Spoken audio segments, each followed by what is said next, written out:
और ये रही अपनी नैनो जो ठीक होके आ चुकी है। अब मैंने यार थोड़ी देर चला के भी देख लिया है नैनो को, तो चलने में तो पहले जैसी है। तो स्वागत है यार आप सभी का एक और नए दिन में। अभी टाइम सुबह के लगभग कितने बज रहे हैं, 6:30 हो रहे हैं। और अभी मैं अपनी प्यारी स्कूटी को लेके आ रखा हूँ कुछ इस तरह की जगह पे। इसमें पेट्रोल भरवाने जा रहा हूँ, इसमें पेट्रोल कम हो रखा है। और अभी हम दोनों इसको लेके मंदिर आ रखे थे। आज मंडे है ना, आज सावन का पहला सोमवार है, तो इसीलिए मंदिर आ रखे थे हम दोनों।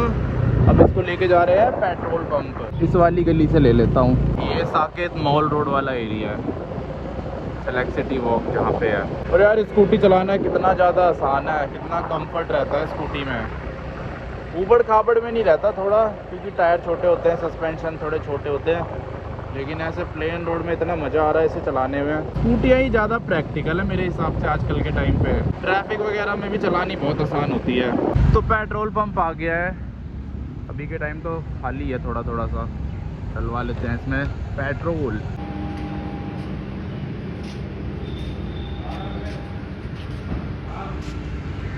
और देखो 200 रुपये के पेट्रोल में इसकी आधी टंकी हो जाती है। इनकी टंकी छोटी होती है ना स्कूटियों की, इसकी टंकी में मुश्किल से 4 लीटर पेट्रोल आता है। अब चलते हैं घर की तरफ। बस स्कूटी का मेन नुकसान ऐसे रोडों पे पता चलता है जहाँ गड्ढे वड्ढे होते हैं, छोटे टायर होते हैं ना, सस्पेंशन। पर ठीक है, आराम आराम से निकाल लो तो इतना फील नहीं होता।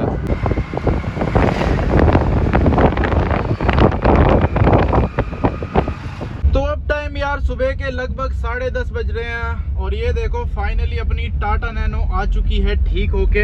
वैसे ये कल रात को ही आ गई थी, पर इसमें इंजन चेक लाइट जल रही है अभी भी। ये तो किसी और रीजन से जलती है इसमें, ये भी ठीक करानी पड़ेगी।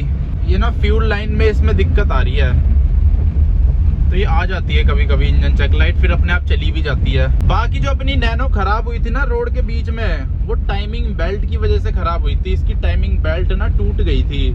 उसका टाइम यही होता है चेंज कराने का, लेकिन मैंने चेंज कराई नहीं क्योंकि मेरे को उसके बारे में पता ही नहीं था। मेरे को तो आज तक पता ही नहीं था टाइमिंग बेल्ट भी कुछ होती है कार के अंदर, और वो चेंज भी करानी होती है। तो इसीलिए वो ख़राब हो गई, मतलब टूट गई थी। तो फिर गाड़ी खड़ी हो जाती है अगर टाइमिंग बेल्ट टूट जाए, फिर आप हिला नहीं सकते कार को। तो इसमें टाइमिंग बेल्ट डली है बस, बाकी गाड़ी में कुछ भी दिक्कत नहीं थी पेट्रोल से रिलेटेड।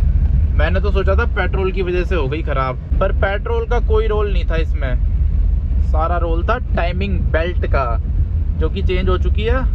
और अब गाड़ी चल रही है बढ़िया पहले जैसी। अब मैंने यार थोड़ी देर चला के भी देख लिया है नैनो को, तो चलने में तो पहले जैसी है, चल बढ़िया रही है।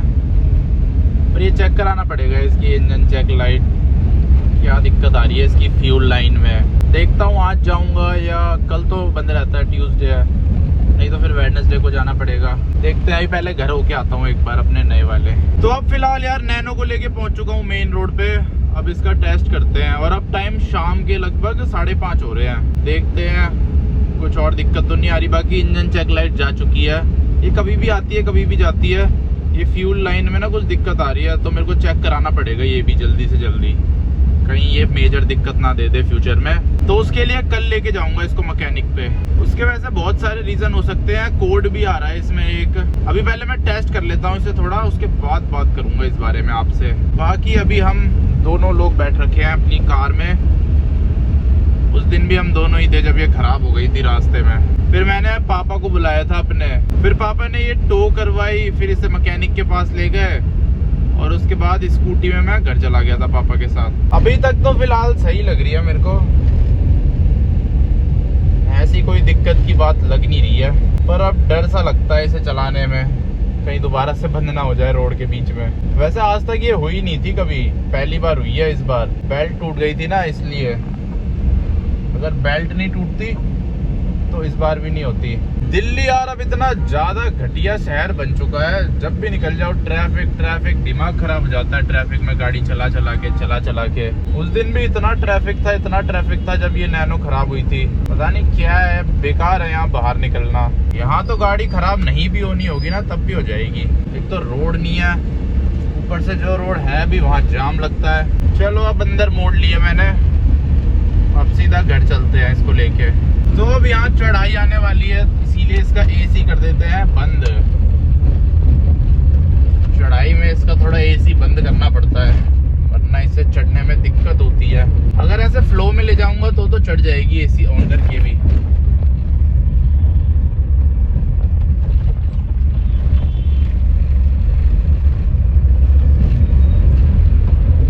ये लो चढ़ गई आराम से।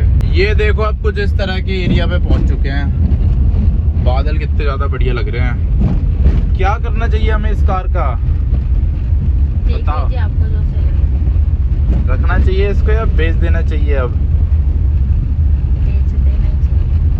बेच देना चाहिए।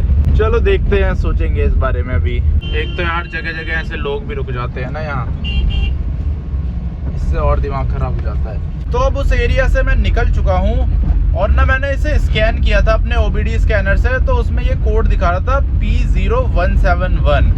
उसका मतलब होता है कि जो फ्यूल और हवा का मिक्सचर है ना उसमें गड़बड़ हो रही है इसमें, तो उसी की वजह से वो इंजन चेक लाइट भी आ जाती है इसमें कभी कभी। अब इसके बहुत सारे रीज़न हो सकते हैं, या तो जो इंजेक्टर है वो ढंग से फ्यूल नहीं फेंक रहा, उसके अलावा एयर इनटेक जो होता है उसमें लीक हो सकता है। चैट GPT से पूछा था मैंने ये, तो वो ये सब बता रही थी मुझे।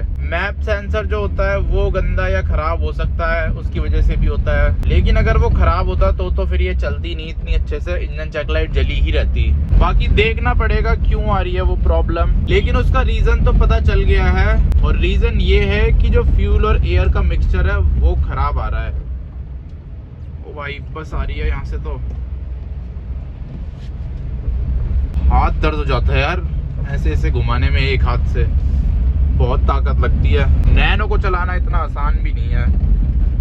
एक तो स्टीयरिंग में भी ज़्यादा ताकत लगती है, ब्रेक दबाने पे भी ज़्यादा ताकत लगती है, क्योंकि इसमें डिस्क ब्रेक नहीं है, ड्रम ब्रेक्स है। तो अब टाइम शाम के लगभग 7:30 बज चुके हैं और देखो अपना खाना आ चुका है। आज खाने में है हलवा, पूड़ी, सब्जी है 2। ये देखो ये रही पूड़ी। ये खाना आ रखा है मेरी जो होने वाली वाइफ है उसके यहाँ से, तो इसको खाएंगे। आज यहीं पे ही सो जाऊंगा मैं अपने नए वाले घर पे, बहुत दिनों से यहाँ सोया नहीं हूँ। तो अब यार अपनी नैनो को लेके देखो कुछ इस तरह की जगह पे पहुँच चुका हूँ और ये रही अपनी नैनो जो ठीक होके आ चुकी है। अब मौसम देखो अभी के टाइम पे कैसा होता है, जैसे चश्मा उतारो ऐसे भाप जम जाती है, कुछ दिखता ही नहीं है। ऐसा दिखता है, ऐसा दिखता है जब एसी से बाहर आते हैं ना, नॉर्मल जब एसी से आते हैं बाहर तब होता है ऐसा। देखने में तो यार बढ़िया लगती है कार, देखो खासकर जो ये वाला कलर है ये भी बढ़िया लगता है। कलर इन्होंने अच्छे अच्छे निकाले थे नैनो में उस टाइम पे। और यहाँ पे देखो गाय का बच्चा दूध पी रहा है। जगह कितनी ज़्यादा बढ़िया है, ग्रीनरी है चारों तरफ। तो टाइमिंग बेल्ट ना यहीं कहीं पे होती है इसके अंदर। वही इंजन खोलना पड़ता है, इंजन तो नहीं खोलना पड़ता, बस ये ढक्कन वक्कन खोल के और लग जाती है। और ज़्यादा महंगी नहीं है, मतलब 1000-1500 रुपये में हो गया अपना काम। 1000 रुपये में तो नहीं हुआ, 1000 रुपये से ज़्यादा में ही हुआ है, 1500 के अप्रॉक्स। इतने पैसे लगे हैं इस नैनो को ठीक कराने में। इसमें बस टाइमिंग बेल्ट ही डली है और कुछ नहीं हुआ है, तो उसमें इतना ही खर्चा आया। लेकिन अब इसमें इंजन चेक लाइट आ रही है, तो मैं दिखाने जाऊँगा कल या फिर परसों, तो उसमें देखते हैं कितना खर्चा आता है। उसके अलावा तो गाड़ी एकदम बढ़िया है और कोई कमी नहीं है इसमें। अभी भी चल तो बढ़िया रही है, पिकअप वगैरह सही है, लेकिन हाँ माइलेज कम दे रही है। मेरे को नहीं पता माइलेज उस रीज़न की वजह से कम दे रही है या वैसे भी इतना ही देगी। और एक बार आपको गाड़ी स्टार्ट करके भी दिखा देता हूँ एग्जॉस्ट साउंड वगैरह कैसा है। पहले मैं तो सोच रहा था पेट्रोल की वजह से बंद हो गई है, लेकिन पेट्रोल की वजह से नहीं हुई थी ये, क्योंकि ना मैंने बस पेट्रोल डलवाया था और मेरी गाड़ी बस पेट्रोल पंप से इतनी दूर चली होगी जैसे ये टैंकर खड़ा है, इतने में ये बंद हो गई, एकदम ही डेड हो गई थी। देखो ऐसे स्टार्ट हो गई। इंजन चेक लाइट वगैरह कुछ नहीं है इसमें। बाकी आपको एग्जॉस्ट साउंड भी सुना देता हूँ, वो भी पहले जैसा ही है। ये देखो कुछ ऐसा है। जो मैंने कल ऑरेंज कलर की नैनो चलाई थी ना, उसका एग्जॉस्ट साउंड इससे थोड़ा ज़्यादा था। वैसे वो भी बढ़िया थी चलाने में, पर इसका और ज़्यादा कम है। ठीक हो चुकी है अपनी कार और एसी तो इसका चलता ही बढ़िया है पहले से।